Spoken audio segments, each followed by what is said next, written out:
오늘의 시편 저자는 하나님의 영 성령으로 충만한 다윗이었습니다. 그런데 오늘 말씀을 가만히 묵상해 보면 다윗이 가지고 있었던 세계관, 인생관, 그리고 신앙관을 엿볼 수가 있습니다. 그래서 오늘은 이 다윗의 세계관, 인생관, 신앙관을 살펴보면서 우리가 다시 한번 우리의 믿음 생활을 할 때에 우리에게 있어야 할 우리의 시선, 하나님을 바라보고 세상을 바라보고 나 자신을 바라보는 그런 시선을 새롭게 하는 시간 갖도록 하겠습니다. 첫째로 다윗의 세계관은요, 자, 하나님께서 다스리시고 주관하신다 였습니다. 하나님께서 다스리시고 주관하신다, 쉬운 개념인 것 같지만 그렇지는 않습니다. 다윗은 그렇게 생각을 했습니다. 자신의 주변에서 일어나는 일들, 세상에서 일어나는 일들을 보면서 다윗은 하나님께서 다스리시고 주관하신다 라고 생각을 했습니다.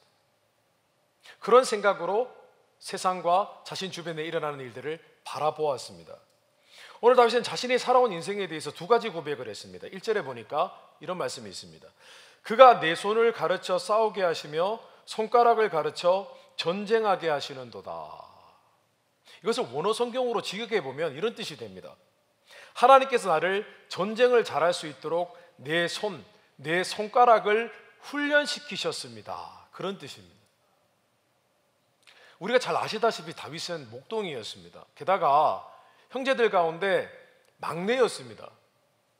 그래서 형들은 늘 전쟁이 일어나면 군사로 징병되기도 하고 또 집안의 대소사를 이렇게 담당하기도 했는데 그는 늘 뒷전이었습니다. 오랜 시간 동안에 양들을 돌보았습니다. 그런데 참 감사한 것은 그가 양들을 오래 돌보면서 그는 마음의 용맹함을 갖게 되었습니다. 왜냐하면 양을 지키기 위해서는 사자와 곰과 싸워야 했기 때문입니다.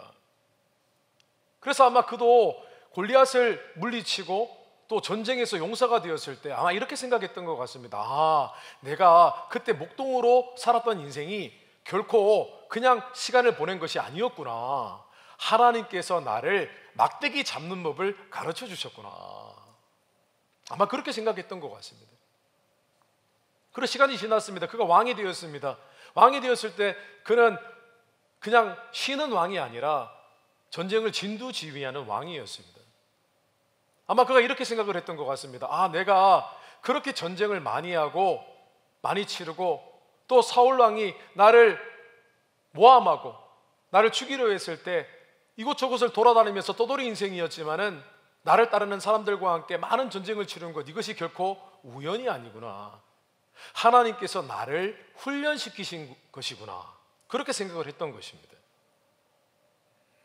오늘 후반절에는 다윗이 또 이런 고백을 합니다. 그가 내 백성을 내게 복종하게 하셨나이다. 이 말은 다른 말로 하면은 이스라엘 백성들이 나를 왕으로 인정하게 하셨습니다. 이런 고백입니다. 사실 다윗은 이미 어린 시절에 젊었을 때 이미 선지자 사무엘을 통해서 기름 부음을 받았습니다. 그도 어렴풋이 알았을 것입니다. 자신이 무언가 큰 일을 하게 될 것이라는 것을 알고 있었던 것 같습니다. 그런데 그의 인생을 보면은 그가 단 한 번도 왕의 기름 부음을 받았지만은 한 번도 본인이 왕이 되고자 노력한 적은 없었습니다. 근데 그의 삶의 궤적을 이렇게 살펴보면서 나중에 내가 출신이었던 내 출신 성부는 유다 지파인데 이 유다 지파는 나를 서포트하고 또 친한 베냐민 지파는 나를 서포트하겠지만은 내가 과연 왕이 될 수 있을까라고 생각을 했던 것 같습니다. 과연 내가 다른 지파들에게 인정을 받을 수 있을까? 그들에게 왕으로서 인정받을 수 있을까? 생각을 했던 것 같습니다. 그런데 놀랍게도 사울이 전쟁에서 죽고 스스로 목숨을 끊고 난 뒤에 이상하게 자연스럽게 이스라엘의 모든 지파들이 다윗을 따르게 되었습니다. 이것은 하나님이 하신 일이라고 부정할 수 없는 그런 일들을 그가 경험을 했습니다. 아, 하나님이 정말 내 삶을 인도하셨구나. 하나님이 하셨구나. 불가능한 일을 가능하게 하셨구나. 모두 하나님이 하셨구나라고 생각을 했던 것입니다. 우리는 정확하게 알 수가 없습니다. 그런데 다윗의 믿음 안에는 세상을 바라보는 새로운 눈이 열리게 되었습니다. 어떤 눈이냐면 하나님께서 주관하고 계시는구나. 하나님이 무언가 나의 삶을, 아니 나의 주변의 모든 상황과 일어나는 일들을 다스리고 계시는구나 라고 생각을 했던 것입니다. 그랬기 때문에 그런 관점으로 바라볼 때 그 애가 겪었던 인생의 고난과 시련은 훈련이었던 것입니다. 심지어 그는 이렇게 생각한 것입니다.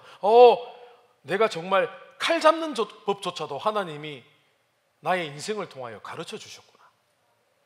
이것까지 하나님께서 디테일하게 인도해 주셨구나. 그렇기 때문에 그는 자신의 삶에 일어났던 귀한 일들을 바라볼 때 이것은 하나님의 기적이다라고 고백을 했던 것입니다. 다윗의 세계관은 그런 겁니다. 하나님이 다 다스리시는구나. 하나님이 주관하고 계시는구나. 이것은 단순히 하나님이 모든 것을 다 컨트롤하시고 모든 것을 다 조종하신다는 의미가 아닙니다. 하나님이 모든 순간 가운데 개입하고 계시는구나. 간섭하고 계시는구나. 실제로 영어로 이런 단어가 있습니다. intervene, intervention. 이걸 어떤 단어냐면요, control, manipulation, 막 조종한다는 게 아닙니다. 문제를 해결하시고 간섭하시고 개입한다는 뜻입니다. 실제로 믿는 사람들은 당시에는 깨닫지 못합니다. 그런데 시간이 많이 지나면 깨닫게 되어지는 것은 하나님이 나를 훈련시키셨다, 연단시켰다는 것을 반드시 깨닫게 되어집니다. 단순히 좋아졌다 그런 게 아닙니다. 하나님이 나를 훈련시키셨구나. 하나님이 나의 삶에 간섭하셨구나. 더 좋게 하셨구나. 그리고 하나님께서 기적을 베푸셨구나. 하나님께서 내 삶을 풀어주셨구나. 해결해 주셨구나 라고 생각하게 되어지는 것입니다. 그럼 우리는 보통 놀랍니다. 하나님 정말 대단하시다.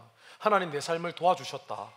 하나님 감사합니다라고 고백을 합니다. 그런데 예수 믿는 사람들은 생각이 거기서 끝나는 것이 아니라 이것이 하나님을 바라보고 세상을 바라보는 하나의 관점이 되어야 됩니다. 그것이 우리의 믿음이 되어야 된다는 것입니다. 하나님이 주관하고 계시는구나. 다스리고 계시는구나. 그것이 신학적이고 교리적인 이해와 믿음으로 발전해야 된다는 것입니다. 목회를 처음 할 무렵에 목회 초년생 때 저는 Why라는 질문을 참 많이 했습니다. 마음도 순수했지만은 내 주변에 일어나는 상황과 목회적인 상황을 생각할 때에 왜 그렇습니까? 라는 질문을 하나님께 많이 했던 것 같습니다. 어떨 때는 이런 질문도 했습니다. 하나님, 저는 왜 좀 신앙의 가정에서 태어나지 않았을까요? 제 가족 중에 아니면 아버지가 목회자면 제가 목회하는데 참 도움이 됐을 텐데요. Why? 또 어떤 때는 하나님, 왜 교회에서 이런 일을 제가 해야 됩니까? 이 일은 별로 도움이 안 되는 것 같은데요. 교회에 별로 그렇게 유익한 것 같지도 않고 왜 이런 일을 해야죠? 이거보다 더 중요한 일이 있는 것 같은데 그런 질문도 하고 또 때로는 하나님 제가 왜 이런 일까지 해야 됩니까? 왜 저만 이렇게 일을 많이 해야 됩니까? 이상하게 저는 참 일을 하나님이 좀 많이 맡겨주셨어요. 항상 바빴어요. 왜 나는 이렇게 이런 일을 많이 할까? 고민을 했습니다. 근데 시간이 이렇게 지나면서 제가 어떤 일을 경험하게 되었냐면은 신앙의 가정이 아닌 곳에서 신앙생활을 하는 자녀들을 참 많이 보게 되었습니다. 그런데 그들을 바라보니까 제 마음에 눈물이 있는 거예요. 그 마음을 아니까, 저만 아니까. 신앙의 가정이 아닌 곳에서 신앙생활을 한다는 것이 얼마나 어려운 것인지를 알고 있으니까 그 영혼을 제가 눈물로 기도할 수 있게 되었다는 것을 깨닫게 되었습니다. 어디 그것뿐입니까? 교회에서 왜 이런 프로그램을 하지? 라고 생각했던 일들이 나중에 보니까 제가 그 프로그램을 진행하고 있어요.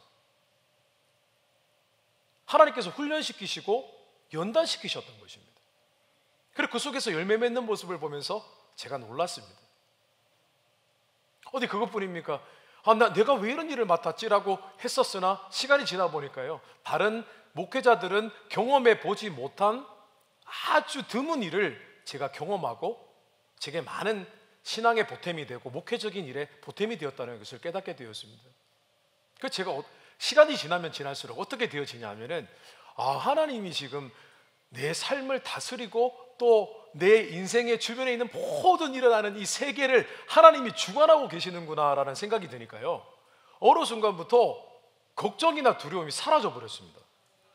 저는 그렇게 걱정은 하지 않습니다. 어디 그것뿐입니까? 삶의 욕심도 사라졌습니다. 그리고 남을 부러워하지도 않게 되었습니다. 다만 제게 남는 것은 하나님이 어떻게 진행하실까 기대감이 생기는 거예요. 어떻게 진행하실까? 어떻게 이루어 가실까? 그래서 때로는 지루하기도 해요. 조금 시간이 지연되는 것 같으면 하나님 도대체 뭘 하시려고 지금 이렇게 제가 기다려야 됩니까? 이제 우리의 믿음은 하나님께서 세상을 다스리시고 주관하시는 것을 보는 영적인 세계관을 붙들고 있어야 됩니다. 영적 세계관이 되어야 됩니다. 세상 곳곳에 지금 전쟁이 일어나고 있습니다. 팬데믹 때문에 여러 가지 일들, 상황들이 바뀌어지고 있습니다. 그런데 so what입니다. 하나님이 지금도 다스리고 주관하고 계시는 것입니다. 저 우크라이나 러시아에 전쟁이 일어나고 있습니다. 왜 전쟁이 일어나는지 알 수가 없습니다. 어떻게 그럴 수가 있나 싶습니다. 그러나 그 전쟁을 하나님께서 만드신 것은 아니지만 허락하셨고 그 가운데 하나님은 일하고 계시는 것입니다. 분명히 다스리시고 계시는 것입니다. 하나님의 선한 일을 진행하고 계시는 것입니다. 이러한 영적인 세계관을 붙드셔서 고난과 시련이 있을 때 지나치게 두려워하지 마십시오. 지나치게 걱정하거나 염려하지 마십시오. 대신 이렇게 고백하고 선포하십시오. 시편 27편 1절 3절입니다. 여호와는 나의 빛이요. 한번 따라해 보겠습니다. 말씀을 읽겠습니다.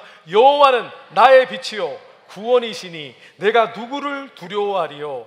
여호와는 내 생명의 능력이시니 내가 누구를 무서워하리요. 군대가 나를 대적하여 진칠지라도 내 마음이 두렵지 아니하며 전쟁이 일어나 나를 치려할지라도 나는 여전히 태어나리로다. 아멘.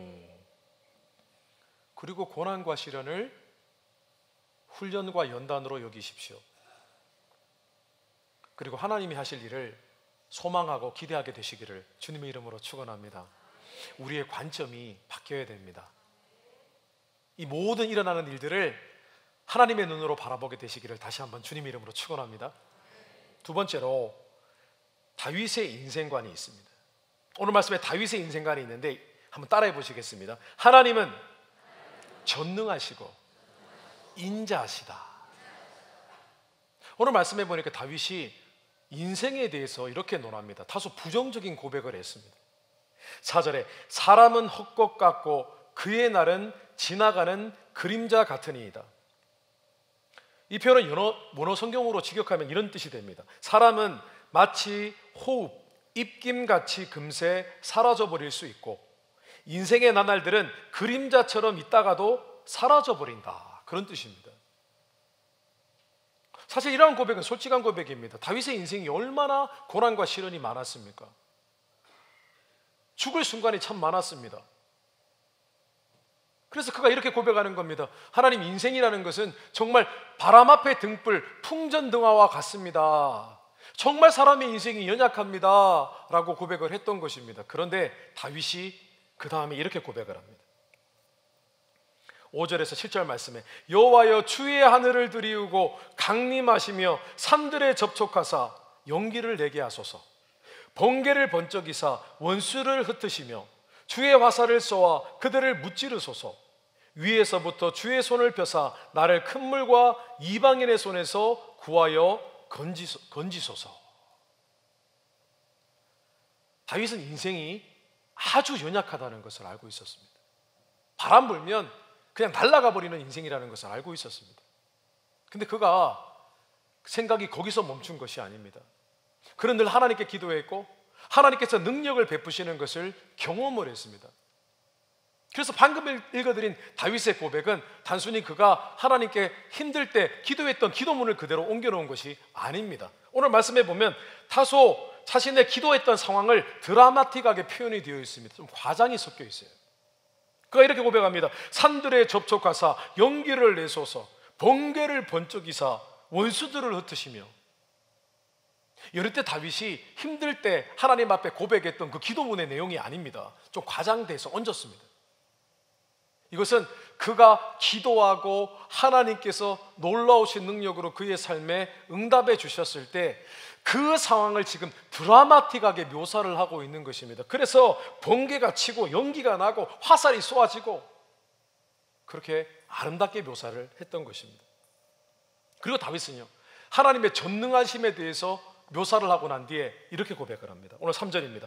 여호와여, 사람이 무엇이기에 주께서 그를 알아주시며 인생이 무엇이기에 그를 생각하시나이까. 다윗이 고백했습니다. 하나님, 종이 무엇이간데 종을 이렇게 돌보아 주십니까? 라고 했습니다. 하지 않고 사람이라고 했습니다. 일반화시켜서 생각을 했습니다. 하나님의 전능하신 능력을 날마다 경험하는 것은 자기 자신만의 경험이 아니라는 것입니다. 하나님을 믿는 모든 사람들이 그런 일들을 경험한다는 것입니다. 그리고 다윗이 이렇게 고백합니다. 인생이 무엇이기에 그를 생각하시나이까. 다윗은 하나님의 사랑을 느꼈습니다. 도대체 죄가 뭐길래, 사람이 하나님을 믿는 백성들이 뭐길래 그 연약한 그의 인생에 하나님이 이렇게 관심을 가져주시고 신경 써주시고 그들을 사랑해 주십니까? 사랑을 베풀어 주십니까? 라고 고백을 했던 것입니다. 그리고 또다시 다윗은요, 자신이 받은 복, 하나님이 행하신 능력을 다시 한번 찬양하며 고백하고 있습니다. 오늘 10절에 주는 왕들에게 구원을 베푸시는 자시요 그의 종 다윗을 그 해하려는 칼에서 구하시는 자신이다.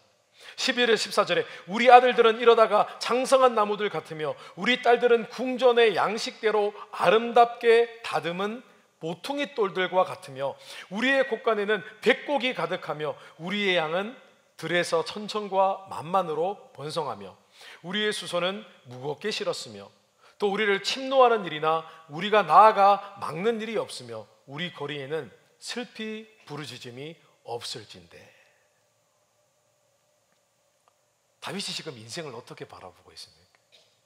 그곳에 하나님의 전능하신 능력이 있고 또 그 능력을 통해서 그는 하나님이 얼마나 자신에게 많은 사랑을 베풀어 주시는지 하나님의 인자하심을 바라보게 되었습니다. 믿는 사람들은요, 이런 생각이 있어야 됩니다. 인생을 바라볼 때 인생이 정말 쉽지 않구나. 아직도 인생 뭐 그냥 사는 거지. 그것은 아직 인생을 모르는 것입니다. 인생이 쉽지 않지 않습니까? 우리 자신뿐만 아니라 우리가 살아가고 있는 인생 참 연약합니다. 부서지기 쉽습니다. 깨트려지기 쉽습니다. 그런데 우리는 하나님의 은혜를 경험하고 있습니다. 하나님의 능력을 경험하고 있습니다. 그리고 우리가 내리는 결론은 하나님이 참 우리를 사랑하신다는 거예요. 하나님이 우리 인생에 참 많은 사랑을 베풀어 주신다는 겁니다. 그렇게 생각할 때 우리의 인생이 어떻게 보여져야 되겠습니까? 하나님의 능력으로 가득한 하나님의 사랑의 꾸러미인 거예요. 우리의 인생을 아름답게 볼 수 있는 능력이 생기는 것입니다. 성도는 우리의 인생을 어떻게 보고 계십니까? 단순히 그냥 어려움이 참 많았지, 힘들었지, 그러나 도와주셨지, 감사하지. 아니요, 하나님이 정말 우리를 사랑해 주신 결과가 바로 우리의 인생인 것입니다. 끝없이 하나님께서 사랑을 베풀어 주신 것이 우리의 인생의 결과물이었던 것입니다. 그래서 우리는 우리의 인생을 바라볼 때요, 쉬지 않고 하나님을 찬양하고 감사해야 되는 것입니다. 오늘 다윗이 이렇게 고백합니다. 9절에 하나님이여 내가 주께 새 노래로 노래하며 10줄 비파로 주를 찬양하리이다. 오늘 하루 그리고 오늘 우리의 인생의 평생에 하나님, 제가 이렇게 연약하고 못났었는데 저를 이렇게까지 사랑해 주시고 사랑을 베풀어 주신 것 너무 감사합니다. 저는 정말 아름다운 인생을 살았습니다. 복된 인생을 살았습니다. 왜냐, 하나님께 사랑받았기 때문입니다. 그런 고백이 흘러넘치시기를 주님의 이름으로 축원합니다. 마지막으로 다윗의 인생관입니다. 한번 따라해 보겠습니다. 내 사랑, 내 하나님. 다윗의 신앙 고백은요, 다른 게 아니었습니다. 내 사랑, 내 하나님이었습니다. 오늘 다윗은 자신의 신앙관을 두 가지로 표현을 하고 있습니다. 2절입니다. 여호와는 나의 사랑이시요 나의 요새이시요 나의 산성이시요 나를 건지시는 이시요 나의 방패이시니 내가 그에게 피하였고 그가 내 백성을 내게 복종하게 하셨나이다. 다윗의 시편에는 여호와는 나의 산성이시요 피난처시요 요새시요 밥이시요 그런 표현이 참 많이 나옵니다. 그의 일종의 시그너처입니다. 요즘 시그너처란 말 참 많이 하는데 뭐 그 사람이나 그 회사가 갖고 있는 어떤 특징적인 부분을 시그너처라고 합니다. 그 요새, 산성, 바위, 피난처, 다윗의 시편에 늘 등장하는 다윗의 시그너처입니다. 근데 오늘 말씀은 조금 독특합니다. 다윗이 하나님은 산성이시오 피난처시오 라고 하기 전에 다윗이 뭐라고 고백합니까? 여호와는 나의 사랑이시오. 다윗이 원래 감성적이었던 사람이 맞습니다. 찬양을 잘하는 사람이었습니다. 악기를 잘 다루는 사람이었습니다. 그런데 감성적인 사람이라고 사랑을 잘 느끼고 사랑을 잘 고백하는 것은 아닙니다. 그런 인생을 살아오면서 신앙의 깊이가 더욱 깊어졌던 것입니다. 하나님을 경험하면서 그는 하나님의 사랑을 발견하고 그 속에서 우리 하나님은 그냥 섬기는 하나님이 아니라 사랑할 수밖에 없는 하나님이시구나. 그 매력으로 충만하신 분이시구나. 연인 같은 분이시구나. 그렇게 결론을 내렸던 것입니다. 오늘 다윗의 신앙관이 또 한 가지 기록이 되어 있습니다. 15절 마지막 절 말씀입니다. 이러한 백성은 복이 있나니 여호와를 자기 하나님으로 삼는 백성은 복이 있도다. 또 이렇게 표현합니다. 하나님은 나의 하나님이십니다. 하나님을 자기의 하나님으로 느끼고 섬겨온 사람은 복 있는 사람입니다 라고 고백을 했습니다. 하나님을 자기 것으로 표현하는 것은 구약시대에는 굉장히 어려운 표현입니다. 그런데 다윗은 알고 있었습니다. 하나님께 기도하고 의지하고 살아가는 과정 가운데 그가 하나님을 참 많이 경험했고 그가 하나님을 가까이 대할 때 하나님도 자신의 삶을 돌아봐 주셨는데 그 모습이 바로 하나님은 늘 나를 가까이 해주셨다라고 느꼈습니다. 성도 여러분 어떻습니까? 우리가 신앙생활하는 가운데 하나님이 가깝게 느껴지십니까? 그냥 우리 안에 일어났던 어떤 하나님이 하신 현상으로 생각하지 말고 이렇게 생각하십시오. 하나님이 나를 가까이 해주시는구나. 사랑을 부어주시는구나. 그럼 우리의 고백은 무엇입니까? 나의 사랑, 나의 하나님. 우리의 신앙관은 나의 사랑, 나의 하나님이어야 됩니다. 하나님 의지합니다. 하나님 소망합니다가 아니라 나의 사랑, 나의 하나님이 되어야 됩니다.